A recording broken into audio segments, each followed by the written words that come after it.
కనుక వీళ్ళు వ్రతం చేయాలంటే వీళ్ళ ద్వారా కాదు, వీళ్ళకి చెప్తే వీళ్ళు వ్రతం చేయరు, కృష్ణుడి ద్వారా వీళ్ళని వ్రతం చేసేట్టుగా చెయ్యాలి అని వెళ్ళి కృష్ణుడి బతికిలాడుతున్నారు.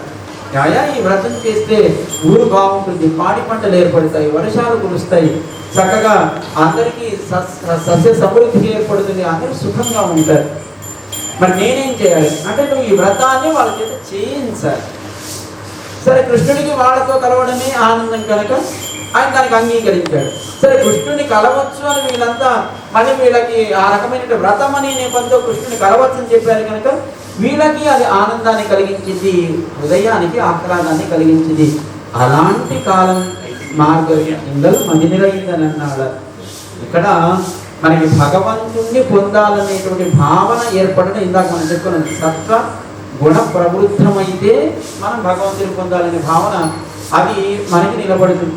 ఈ సత్వగుణ ప్రబుద్ధము, ఆ వికాసం ఏర్పడమే మనస్సుకు ఆహ్లాదాన్ని కలిగించడం, అదే మనకి ఈ మార్గంలో మదినిరైందని అన్నాడు. అంటే మనస్సుకు ఆనందాన్ని కలిగించేటువంటి సమయం, భగవంతుని పొందాలనుకునే సమయం. లోకంలో ఉండేవి అది కావాలి ఇది కావాలంటే అది పెద్ద మనసుకేం పెద్ద ఆనందం ఏం కాదు, ఎందుకంటే అవి ఎంతకాలం ఉంటాయో తెలియదు కదా. లోకంలో దుఃఖం లేనివాడు ఎవడైనా ఉన్నాడా? దుఃఖం లేనివాడు ఎవడైనా ఉన్నాడా?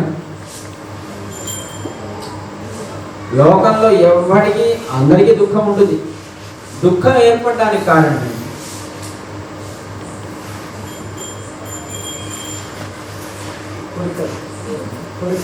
కోరిక ఉందా, దుఃఖం ఉందా అంటే ఇది కొంచెం మనకి వెళ్ళి అయితే పిచ్చి కుదురుతుంది, పిచ్చి కుదిరితే పెళ్ళి అవుతుందంటేగానే ఉంటుంది. నిజానికి కోరిక ఎప్పుడు ఏర్పడుతుంది? సమాజంలో మన స్థితిని పక్కవాడి స్థితితో పోల్చుకున్నప్పుడు ఏర్పడుతుంది.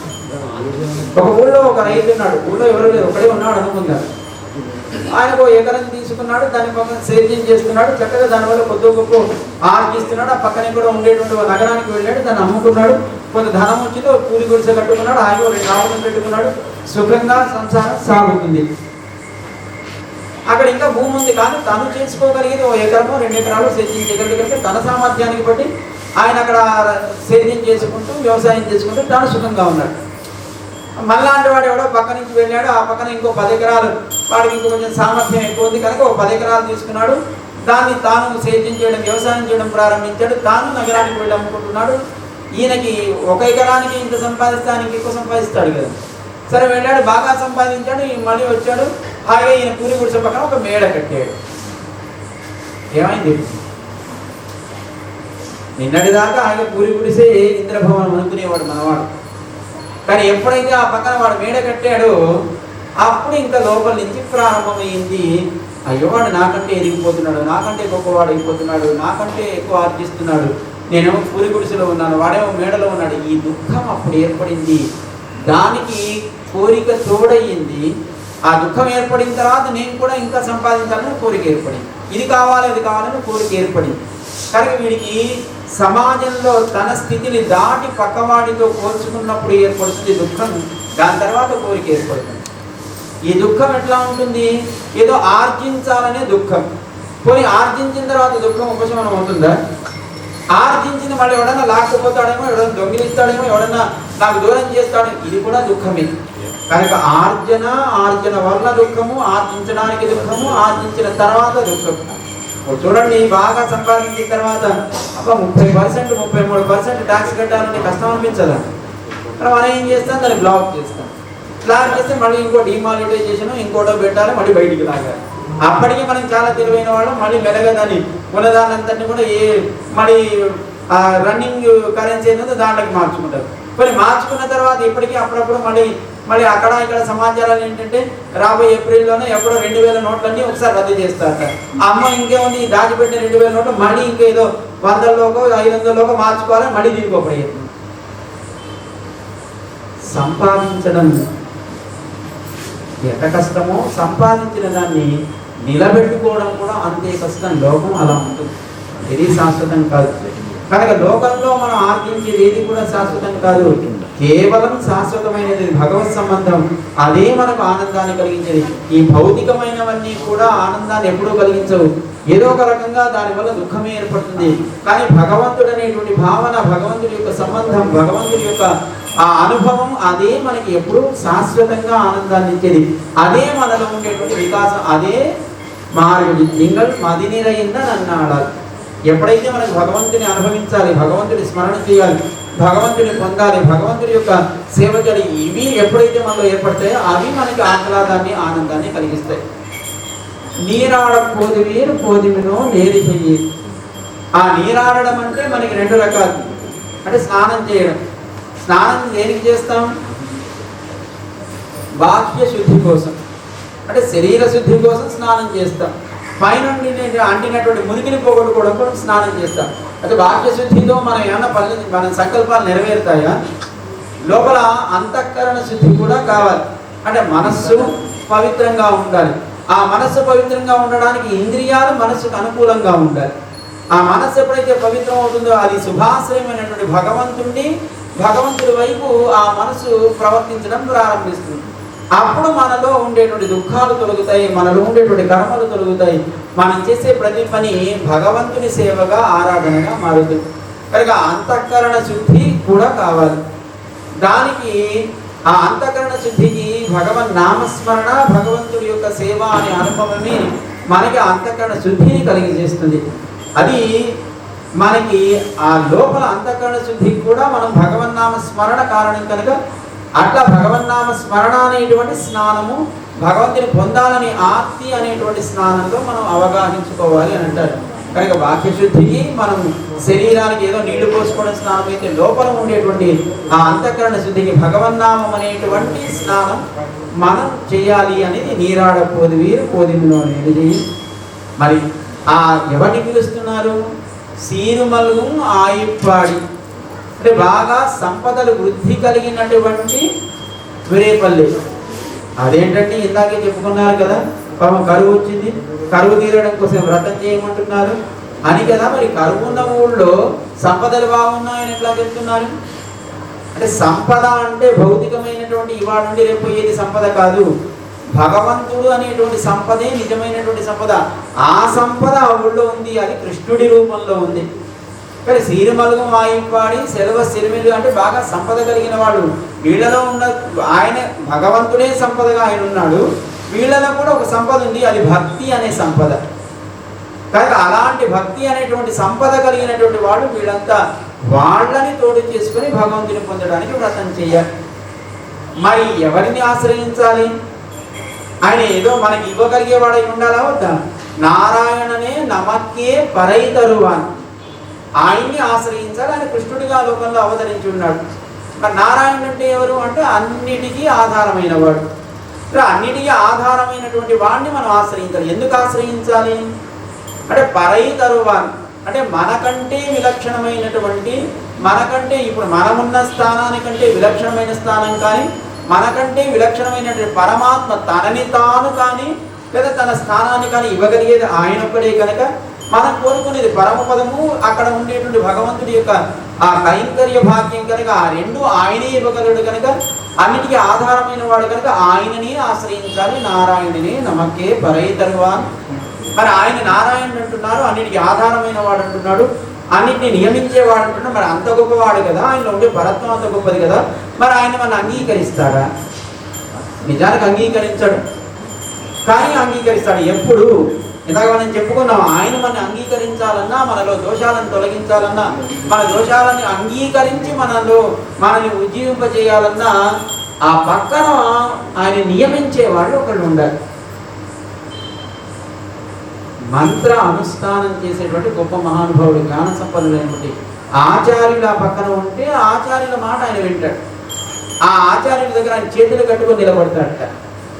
ఆ ఆచార్యులుగా అక్కడ ఒక ఆయన ఉన్నారు, పూర్వే కొడుందొజిన నందగోపన్ కుమరన్. ఆయన చేతిలో ఒక బల్యమనే ఆయుధం పట్టుకొని ఉన్నాడు. భగవంతునికి ఏ రకమైనటువంటి అపకారం కలగకుండా, భగవంతుడికి ఏ రకమైన కీడు కలగకుండా, భగవంతుడి వైభవానికి ఏ రకమైనటువంటి మచ్చ రాకుండా తాను అక్కడ ఒక ఆయుధాన్ని పట్టుకొని ఉన్నాడు. నందగోపుడిగా అక్కడ మనకి చూపిస్తున్న ఆ నందగోపుడిని తర్వాత కొన్ని పాశురాల్లో మనం ఆచార్యుడిగా మనం ఆ నందగోపుడిని మనం భావిస్తాం. కనుక ఆయన చేతిలో ఏముంది? అంటే లోకంలో కృష్ణుడి దగ్గరికి ఎవరు వచ్చినా ఆ కృష్ణుడికి ఏర్పడేటువంటి ప్రమాదాన్ని తొలగించడానికి ఆయనకు ఆయుధం పట్టుకున్నాడు. కానీ ఆచార్యుల చేతిలో ఏముంటుంది? శాస్త్రం అనేటువంటి ఆయుధం ఆయన చేతిలో ఉంటుంది.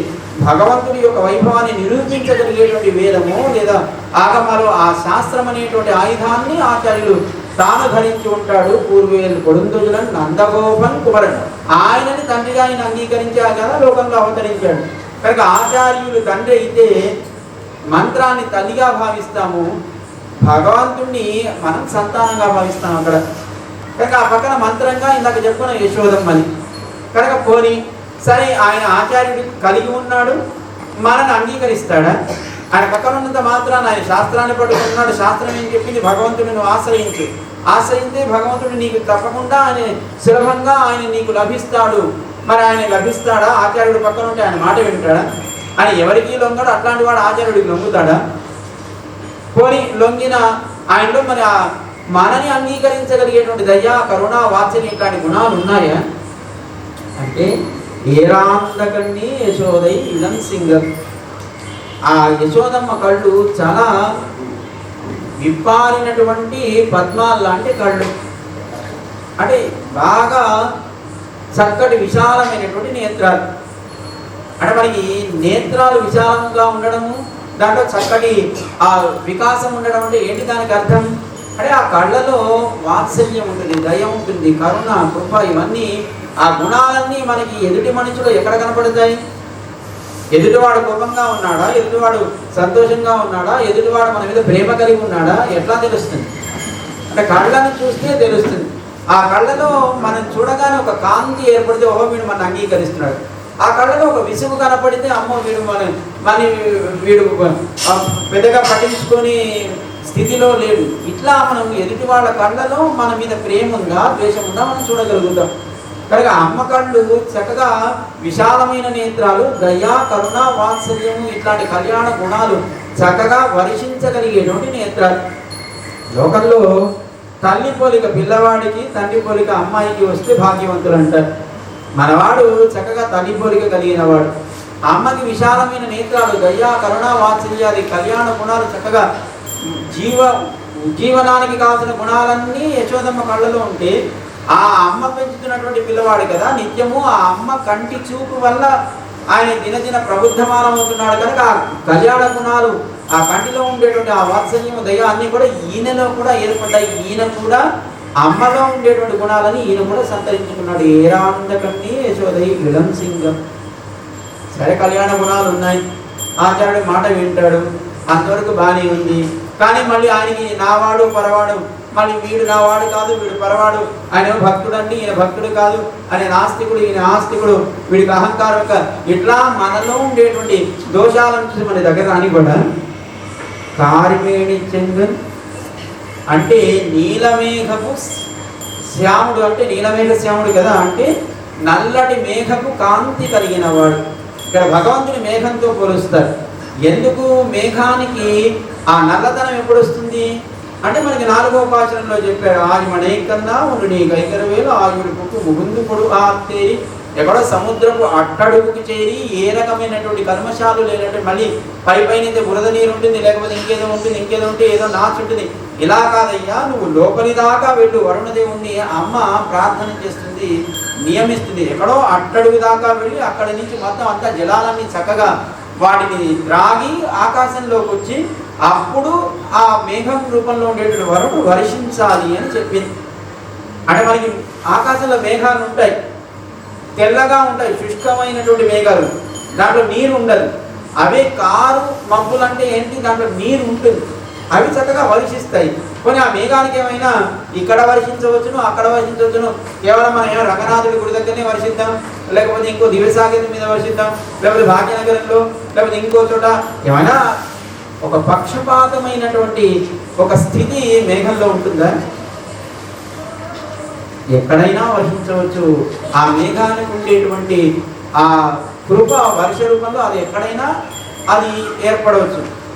అట్లాంటి మేఘంతో మన భగవంతుని ఎందుకు పోలుస్తామంటే ఆయనలో ఉండేటువంటి దయా, కరుణ, వాత్సల్యాది కళ్యాణ గుణాలకి వీడు నావాడు పరవాడు, నా వాడు కాదు, ఏ రకమైనటువంటి పక్షపాతం లేకుండా అందరినీ కూడా తన కళ్యాణ గుణాల చేత ఉజ్జీవింప చేయడం కోసం భగవంతుడు ఎప్పుడు తాను సిద్ధంగా ఉంటాడు. కారిమేణి చెంగన్ అంటే నిజమేనండి, భగవంతుని ఆశ్రయించాలని ఉంది, భగవంతుని పొందాలనే ప్రయత్నం ఉంది.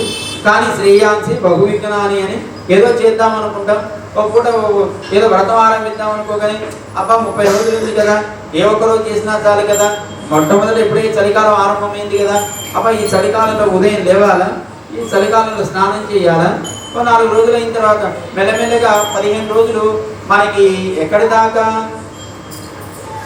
ఓ 15 రోజులు మనకి సూర్యోదయానికి పూర్వం వ్రతం చేయాలి, ఆ తర్వాత సూర్యోదయం అనంతరం వ్రతం చేయాలని నియమం ఉంది కదా.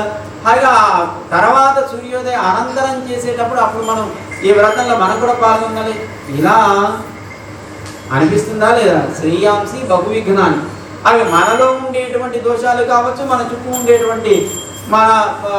ఉండేటువంటి వాతావరణంలో ఉండే దోషాలు కావచ్చు, ప్రకృతిలో ఉండే దోషాలు కావచ్చు, ఇవన్నీ మనం భగవంతుని చేరడానికి మనం చేసే ప్రయత్నానికి విరోధములుగా ఉంటాయి. విరోధి స్వరూపం అని అంటారు మనకి.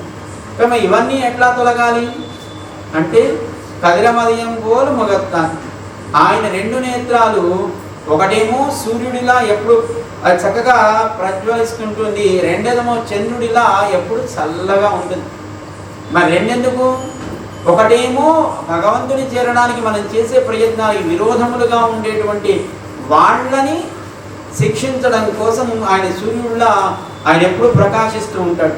రెండవది తనను ఆశ్రయించినటువంటి ఆశ్రితులను రక్షించడం కోసం తనలో ఉండేటువంటి ఆ చల్లదనాన్ని ఎప్పుడు ఆ కృపని ఆయన ప్రసరింపజేస్తూ ఉంటాడు అని మనకి భగవంతుడి యొక్క నేత్ర సౌందర్యాన్ని మనకి చెప్తూ ఉంటారు. కదిరమదీయం కోరు ముగత్న, ఆయన సూర్యుడిలా ఉంటాడు, శత్రువులకి భయంకరంగాను కనపడతాడు, అట్లాగే ఆశ్రితులకి ఆయన ప్రేమమూర్తిగాను కనపడతాడు. ప్రహ్లాదుడికి నృసింహస్వామి దగ్గరికి హిరణ్యకశిపుని వధించిన తర్వాత ఆయన ఉగ్రరూపాన్ని చూసిన తర్వాత దేవతలకు కూడా ఆయన దగ్గరికి వెళ్ళాలంటే భయం కలిగింది. ఆ పక్కన అమ్మ కూడా స్వామి దగ్గరికి చేరాలంటే తాను కూడా కొంచెం సంశయించింది. బ్రహ్మరుద్రాదులు కూడా స్వామి దగ్గరికి వెళ్ళాలంటే భయపడ్డారు.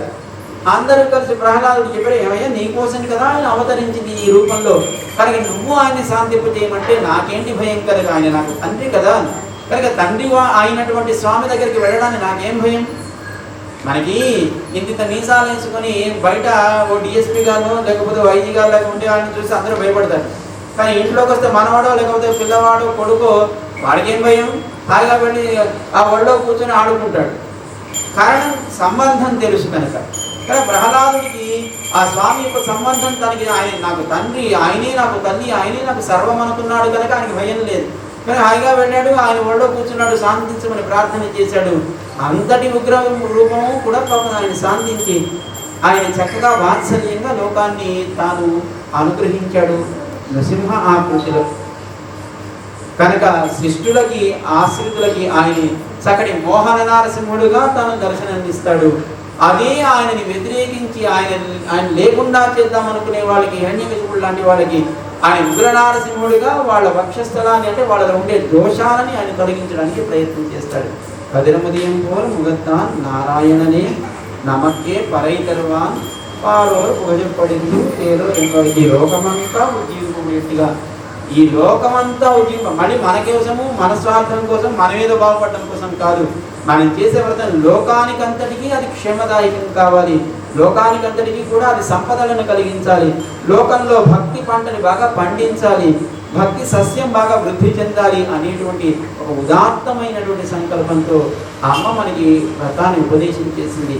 దాన్ని పెద్దల యొక్క అనుగ్రహం చేత పెద్దలు చూపించిన మార్గంలో మనం దాన్ని ఆచరించుదామని సార్వరి నామ సంవత్సరం మనకి ఈ సంవత్సరం ఎన్నో రకాల ప్రమాదాలని, ఎన్నో రకాల ఇబ్బందుల్ని కలిగించింది.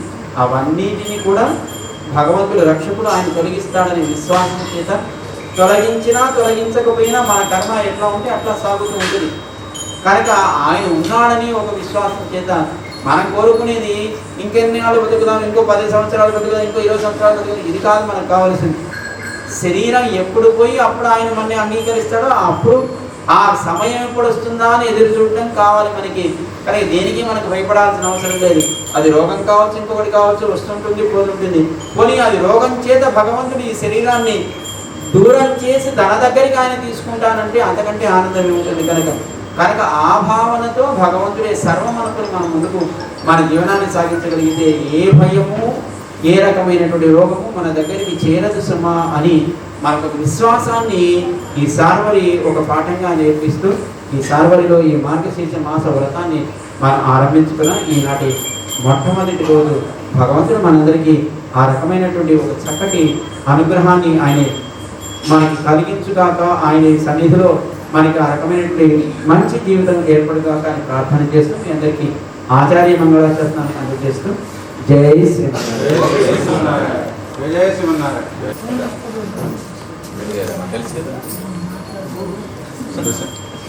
తెలుసు సుదర్శన్ ఫోటో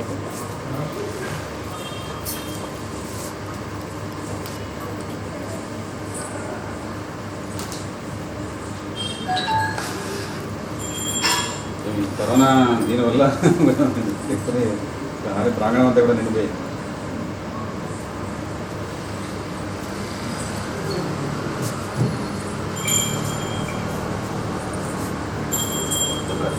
వెబ్సైట్ ఏదో ఓపెన్ చేస్తాం. ఈరోజు స్వామివారి అనుగ్రహ భాషణతో ఈరోజు కార్యక్రమాన్ని సుసంపన్నం చేసుకుంటున్నాం. రేపు యథావిధిగా సాయంత్రం 6 గంటలకు శ్రీమాన్ నరేంద్రాచార్య స్వామి వారి ప్రవచనం ఉంటుంది. కాబట్టి రేపు సాయంకాలం 6 గంటలకు ఉదయం సేవాకాలంతో పాటు సాయంకాలం ప్రవచనం కూడా సుదర్శన ఛానల్ పేరుతో ఆధ్యాత్మికమైనటువంటి సందేశాన్ని సమాజానికి ఇవ్వాలి అని ఒక చక్కటి కార్యక్రమాన్ని ఆరంభించారు మన శ్రీమాన్ రామకృష్ణమాచార్య స్వామి వారు. చక్కగా సమాజానికి అవసరమైనటువంటి విషయాలని వాళ్ళకి తెలియజేస్తూ మంచి మార్గంలో సమాజం అంతా నడిచేట్టుగా వీరి ఈ సుదర్శన ఛానల్ లోకానికి ఉపయోగపడాలి అని మేము భగవంతుని ప్రార్థిస్తాం. సుదర్శనము అంటేనే మంచిని చూపించున్నది అని అర్థం. కనుక ఆ సుదర్శనం ఎట్లా అయితే భగవంతుని ఆ స్వామిని ఆ సుదర్శన భగవానుడు ఎట్లా అయితే చక్కగా ఆయన యొక్క గొప్పతనాన్ని ఆయన యొక్క ఉండేటువంటి ఆ కళ్యాణ గుణాలని లోకానికి ఆయన ప్రకటిస్తాడో అలాగే మనకి ఈ ఛానల్ కూడా భగవత్ తత్వాన్ని సామాజికమైనటువంటి స్పృహని సమాజానికి కలిగించేట్టుగా ఇది ప్రవర్ధమానం కావాలి అని మేము ఆచార్య మంగళాశాసనాన్ని అందజేస్తూ జై శ్రీమన్నారాయణ. ఈ రోజు నుంచి ఈ దేవాలయం పేరుతో వెబ్సైట్ కూడా ఇప్పటి నుంచి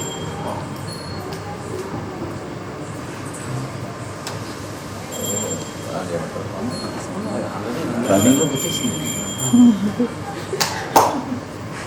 సుదర్శన్ అంటే సుదర్శన్ దొరకడం రంగనాథ్ గారు తెలిస్తే రంగనాథ్ మిమ్మల్ని మ్యారేజ్ కరోనా టైం పండు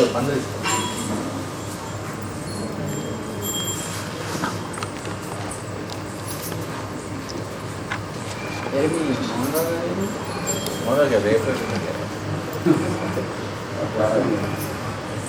ఎప్పుడు 3 జనాలు మంచిగా స్పీడ్ ఉంటుంది. ఒకసారి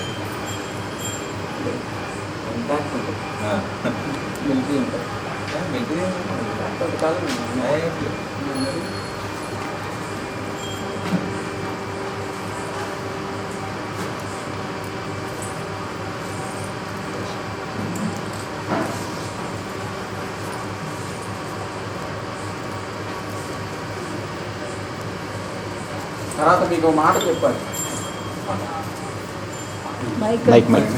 నా కొంతమంది అయినా మనకి సుదర్శన ఛానల్ ద్వారా చెప్పారు. జై శ్రీమన్నారాయణ. మనందరికీ తెలుసు మన ఆచార్యులు శ్రీ శ్రీ శ్రీ త్రిదండి చిన్నశ్రీమన్నారాయణ రామానుజ స్వామి వారు లోకంలో ఉండేటువంటి అసమానతల్ని తొలగించి సమతాభావనని పెంచి తద్వారా లోకం అంతా కలిసి శాంతిమయంగా ఉండాలి అని సమతామూర్తి స్ఫూర్తి కేంద్రాన్ని నిర్మాణం చేస్తూ దాంతోపాటు రామానుజుల వారి దివ్య మంగళ విగ్రహంతో పాటు 108 ఆలయాల్ని నిర్మాణం చేస్తున్నారు. మనకి ఆ వివరాలు మనందరికీ తెలుసు.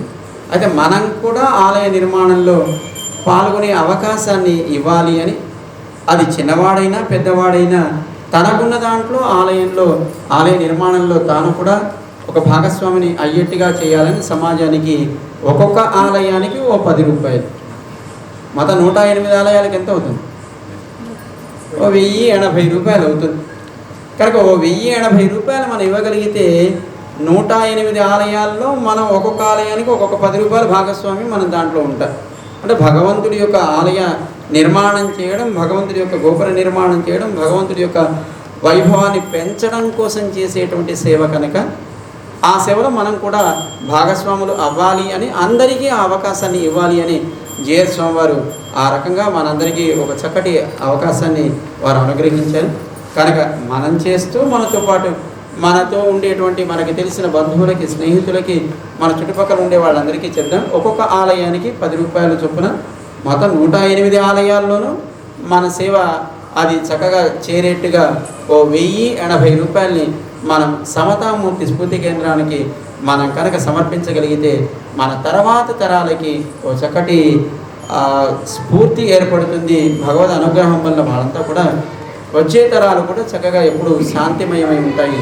అందుకోసం ఈ సమాచారాన్ని మళ్ళీ ఒకసారి మీకు చెప్పాలి అని ఈ పూట. ఇది మనకి నిజంగా మనలో సత్వ ప్రవృత్తిని కలిగించే కాలం కనుక, ఏదైనా చెయ్యాలి అంటే మంచి సంకల్పాలు ఏర్పడేటువంటి సమయం కనుక, అందుకోసం ఈ పూట మన ఆ వివరాలను కూడా ఒకసారి చెప్పుకునే ప్రయత్నం చేసాం. మనం చేద్దాం. మనతో పాటు మనకి తెలిసిన వాళ్ళ ద్వారా కూడా వాళ్ళని కూడా ఈ భాగస్వాములుగా, అంటే వాళ్ళకు కూడా ఆ అదృష్టాన్ని పొందేట్టుగా వాళ్ళని కూడా మనం ప్రేరేపిద్దాం. జై శ్రీరామ్. మనకి బ్యాంక్ అకౌంట్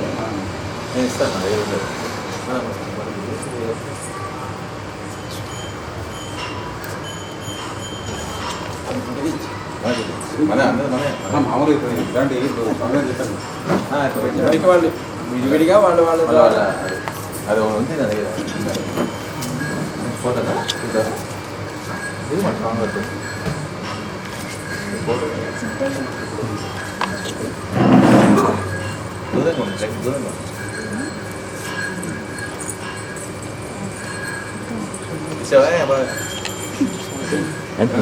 మీరు ధనంజయ్ గారు స్వామి వారి ఎప్పుడు ఉంటాను.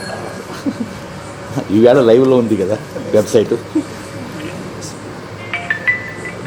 శేషాచారి గారు ఉండండి,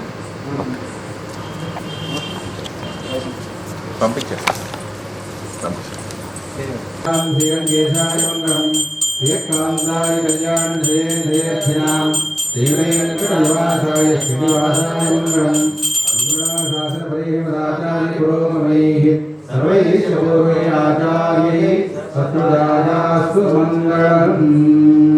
మానవహింసే జాతవేదో కామస్వం గురుఢం జగదో అభిప్రదకాహిస్యా భావపరిపాదయ నారాజరాజ విద్మహే వాసుదేవాయ ధీమహి తన్నో విష్ణు ప్రచోదయాత్. ఓం మహాదేవ్యై చ విద్మహే విష్ణుపత్యై చ ధీమహి తన్నో లక్ష్మీ ప్రచోదయాత్.